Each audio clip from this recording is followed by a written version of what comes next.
Cinema producer number எனக்கு நல்ல நண்பர்.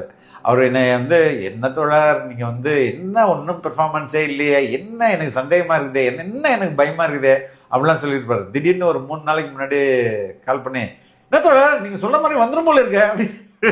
என்ன தோழர் சொல்கிறீங்க? ஆமாம் தோழர், நான் ஒரு மாதிரி தான் இருந்தேன்.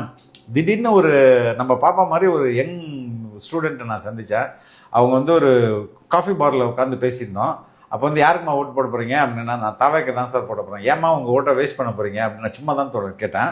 இருங்க இப்போ பாருங்கன்னு சொல்லிட்டு அந்த பொண்ணு லைவாக அந்த ரெஸ்டாரண்ட்டில் காஃபி பாரில் இருந்தவங்கள்ட்ட எல்லாம் போய் உட்காந்து சாப்பிட வந்தவங்கள்ட்டையும் வேலை செஞ்சோம் எல்லாத்தையும் கேட்டுச்சு.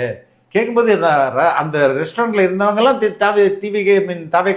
தாவேக்கான்னு சொல்லும்போது நானே ஒரு மாதிரி ஆயிட்டேன். கண்டிப்பா வந்துரும் போல எதங்க இதை தானங்க ஃபர்ஸ்ட்ல இருந்து நான் சொல்லியிருந்தேன், கண்டிப்பா வந்துருங்கன்னு சொல்லிட்டு. இல்ல, ஒரு நல்ல அறிகுறி நான் என்ன பார்த்திருக்கேன் அப்படின்னா, நீங்க எப்பவுமே நீங்க ஆட்டோல பயணிக்கிற பழக்கம் இருக்கு அப்படின்னா உங்க ஆட்டோ ஓட்டுறவங்க கிட்ட கேளுங்க, யாருக்கு நான் ஓட்டு போட போறீங்க அப்படின்னு.